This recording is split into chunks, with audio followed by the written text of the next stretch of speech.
ណែអ្នកនេសាទចិត្តល្អអើយសូមឲ្យខ្ញុំបានរួចផុតពីជីវិតផងទៅខ្ញុំមិនមែនជាត្រីធម្មតាទេបើសិនបើអ្នកដោះលែងខ្ញុំអ្នកនឹងទទួលបានរង្វាន់សម្រាប់ភាពស្មោះត្រង់របស់អ្នកតើនេះអាចទៅរួចបានយ៉ាងដូចម្ដេចទៅខ្ញុំនឹងដោះលែងអ្នកឲ្យមានសេរីភាពនៅថ្ងៃនេះកយបានយកត្រីចេញពីសំណាញ់ហើយបានដោះលែងវាចូលទៅក្នុងទឹកបឹងនោះ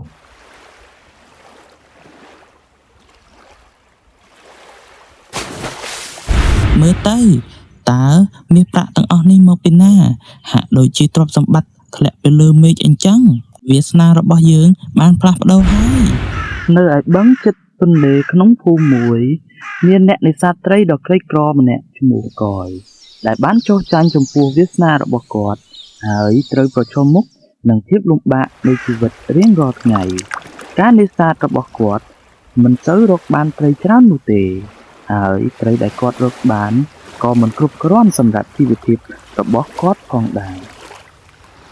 អូទេវតាអើយ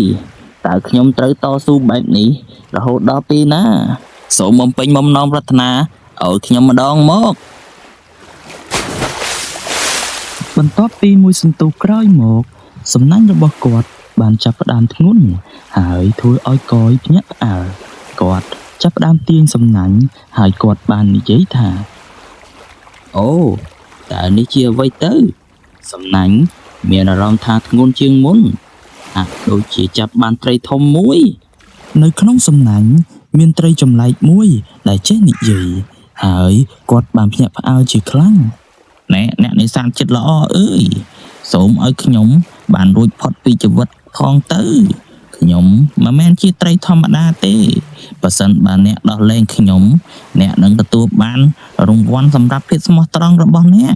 តើនេះអាចទៅរួចបានយ៉ាងដូចម្ដេចតើមានអ្វីកើតឡើងនៅពេលនេះសូមដោះលែងខ្ញុំទៅចោះកយខ្ញុំនឹងសងគុណអ្នកវិញមើលទៅខ្ញុំជាមនុស្សក្រីក្រណាស់ប៉ុន្តែការយកជីវិតរបស់អ្នកដទៃមិនមែនជាធម្មជាតិរបស់ខ្ញុំនោះទេទៅខ្ញុំនឹងដោះលែងអ្នកឲ្យមានសេរីភាពនៅថ្ងៃនេះកយបានយកត្រីចេញពីសំណាញ់ហើយបានដោះលែងវាចូលទៅក្នុងទឹកបឹងនោះ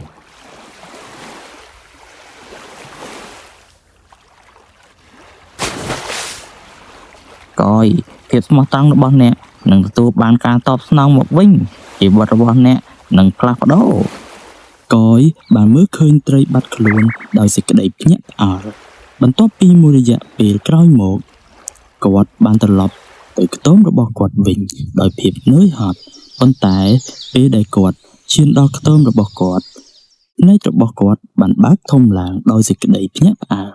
ជំនួសមុខវិញមានផ្ទះស្អាតមួយបានលេចរូបរាងនៅទីនោះតើនេះជាអ្វីទៅនេះមិនមែនជាខ្ទមរបស់ខ្ញុំទេកយបានឈរភ្ញាក់ផ្អើលនៅជិតទ្វារភ្លាមនោះគាត់បានឮសំឡេងប្រពន្ធរបស់គាត់ចេញពីក្នុងផ្ទះនោះហើយគាត់ក៏បានចូលទៅក្នុងផ្ទះ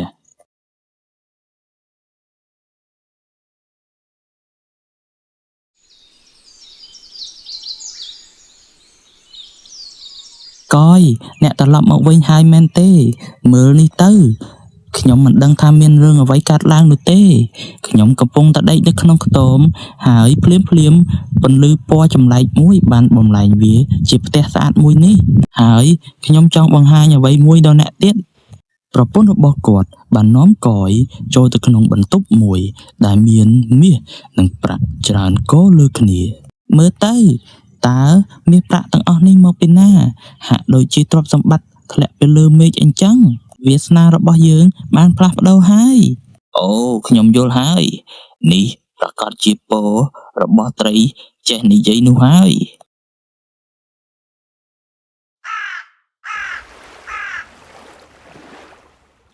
ឥឡូវនេះកយមានជីវិតសម្បូរបែបប៉ុន្តែគាត់មិនដែលមានចិត្តក្រអឺតក្រទមអំពីទ្រព្យសម្បត្តិរបស់ខ្លួនឡើយគាត់ចាប់ផ្ដើមជួយគ្រប់គ្នាដែលក្រីក្រនៅក្នុងភូមិដល់អាហារនិងសម្លៀកបំពាក់ដល់មនុស្សដែលខ្វះខាតអ្នកភូមិចាប់ផ្ដើមសរសើរគាត់ថ្ងៃមួយប្រពន្ធរបស់គាត់បាននិយាយជាមួយគាត់ថា អ្នកបាននិយាយមែនទេថាទ្រព្យដ៏មហាសាលទាំងនេះកើតឡើងដោយសារការប្រទានពីត្រីចេះនិយាយនោះអ្នកគួរតែទៅអរគុណដល់ត្រីនោះដោយផ្ទាល់ហើយខ្ញុំយល់ហើយខ្ញុំគិតរឿងនេះយូរណាស់ហើយខ្ញុំនឹងទៅធ្វើការដឹងគុណចំពោះត្រីចេះនិយាយនោះ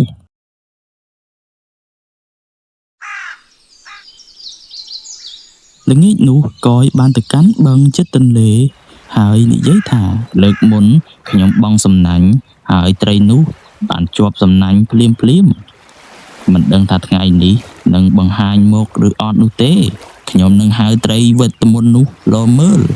និយាយបែបនោះហើយកយបានហៅត្រីវេទមន្តនោះត្រីវេទមន្តតើអ្នកនៅឯណាខ្ញុំចង់និយាយជាមួយអ្នកពេលកយនិយាយបែបនោះត្រីវេទមន្តបានបង្ហាញខ្លួននៅមុខគាត់ហើយនិយាយជាមួយគាត់ថាតើមានរឿងអ្វីកយអ្នកបានទទួលទ្រព្យសម្បត្តិហើយឬខ្ញុំបានដឹងហើយហេតុនេះបានជាខ្ញុំមកទីនេះដើម្បីអរគុណអ្នកខ្ញុំចូលចិត្តមនុស្សដែលស្មោះត្រង់ពេលណាអ្នកចង់និយាយជាមួយខ្ញុំសូមមកហៅខ្ញុំថាត្រីវេទមន្តពេលនោះខ្ញុំនឹងបង្ហាញខ្លួននិយាយបែបនេះត្រីវេទមន្តបានបាត់ខ្លួនហើយកយបានត្រឡប់ទៅផ្ទះគាត់វិញដោយសេចក្តីសប្បាយចិត្តជាខ្លាំង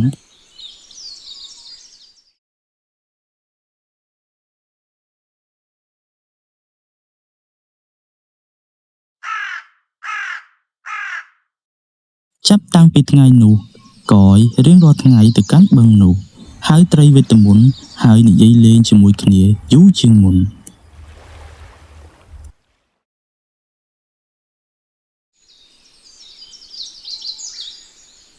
បងប្អូនកយបានខ្លាយជាអ្នកសង្គ្រោះក្នុងភូមិយើងហើយគាត់ជួយអ្នកក្រីក្រហើយយកចិត្តទុកដាក់ថែរក្សាអ្នកគ្រប់គ្រាក៏ព្រោះតែទេវតាគ្រប់គ្រងមនុស្សល្អមើលទៅវាសនារបស់គាត់ផ្លាស់ប្ដូរហើយមនុស្សដូចកយកម្រមានខ្លាំងណាស់ដិនរាជបានឮរឿងទាំងនេះហើយមានការច្រណែនជាខ្លាំងខ្ញុំមិនយល់ទេថាវាសនារបស់កយបានផ្លាស់ប្ដូរយ៉ាងខ្លាំងបែបនេះបានយ៉ាងដូចម្ដេចរហូតដល់ម្សិលមិញគាត់គ្រាន់តែជាអ្នកនេសាទធម្មតាតែប៉ុណ្ណោះប៉ុន្តែថ្ងៃនេះគាត់បានប្រែក្លាយទៅជាអ្នកមានទ្រព្យសម្បត្តិច្រើនបំផុតនៅក្នុងភូមិហើយឥឡូវនេះប្រជាជនក្នុងភូមិគ្រប់គ្នាក៏គោរពគាត់ផងដែរពេលដែលពួកគេបានឃើញទ្រព្យសម្បត្តិរបស់គាត់ទស្សនៈរបស់ពួកគេបានផ្លាស់ប្ដូរទៅហើយនៅពេលនោះអ្នកបម្រើរបស់ដិនរាជបានមកដល់ត្រឹមត្រូវណាស់ទ្រព្យសម្បត្តិរបស់គាត់ត្រូវបានបរិច្ចាគដល់ជនទីទ័លក្រជារៀងរាល់ថ្ងៃច្បាស់ជាមានរឿងអ្វីមួយនៅពេលក្រោយរឿងនេះហើយចាប់ពីថ្ងៃស្អែកនេះទៅយើងនឹងចាប់ផ្ដើមតាមដានគាត់ស្វែងរកមើលថាតើវាសនារបស់គាត់បានផ្លាស់ប្ដូរយ៉ាងឆាប់រហ័សបានមកយ៉ាងដូចម្ដេចយើងគិតថាច្បាស់ជាមានរឿងអ្វីមួយនៅពេលក្រោយរឿងនេះហើយអ្នកបម្រើរបស់ដិនរាជបានចាប់ផ្ដើមតាមដានកយភ្លាមនៅថ្ងៃបន្ទាប់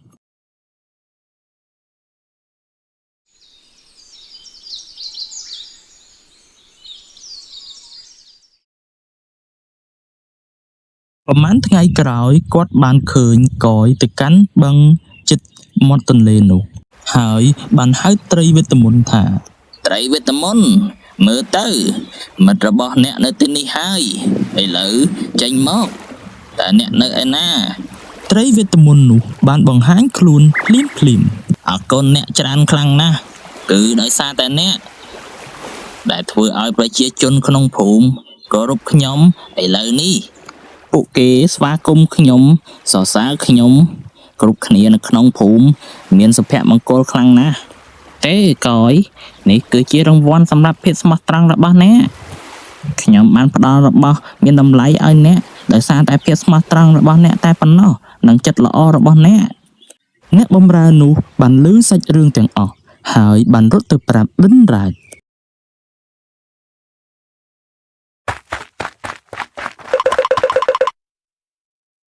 លោកម្ចាស់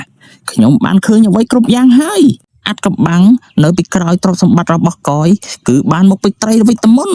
បានផ្ដល់ការបួងសួងដូច្នេះគាត់បានប្រែក្លាយទៅជាយ៉ាងនេះ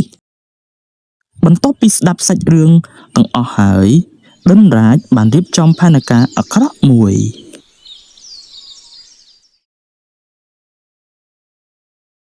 នៅក្នុងរាត្រីនោះគាត់បានទៅបឹងនៅជិតមាត់ទន្លេយ៉ាងស្ងៀមស្ងាត់ហើយឈ្ងោះទៅកាន់ទឹកហើយនិយាយពាក្យថាអូត្រីវិតមុនចេញមកខ្ញុំចង់សួរអ្វីមួយពីអ្នកអូត្រីវិតមុនអើយភ្លាមនោះទឹកក៏ចាប់ផ្ដើមមានរលកហើយត្រីវិតមុនបានបង្ហាញខ្លួនជាមួយពន្លឺមួយពព្រិចភ្នែកសំឡេងនេះមិនមែនជាសំឡេងរបស់កយទេមានតែមិត្តរបស់ខ្ញុំកយប៉ុណ្ណោះតែហៅឈ្មោះខ្ញុំបែបនេះបំភ្លេចកយចោលទៅខ្ញុំជាអ្នកហៅអ្នកតែអ្នកឮខ្ញុំអត់ខ្ញុំចង់បានបំណងប្រាថ្នាពីអ្នកផងដែរហើយខ្ញុំបានដឹងរួចរាល់ហើយថាខ្ញុំចង់បានអ្វីនោះតើខ្ញុំមានសិទ្ធិទទួលបំណងប្រាថ្នាផងដែរមែនទេទេខ្ញុំអាចធំក្លិនអំពើអាក្រក់នៅក្នុងចិត្តរបស់អ្នកបាន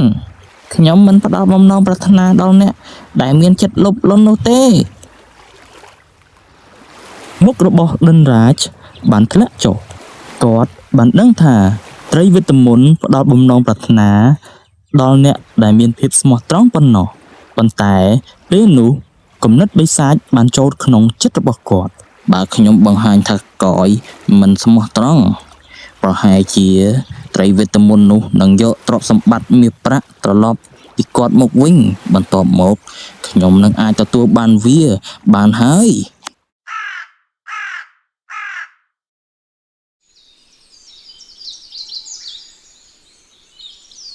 ថ្ងៃបន្ទាប់ដិនរាជបានរៀបចំឲ្យមានការលួចរូបបដិមានៅក្នុងភូមិមួយ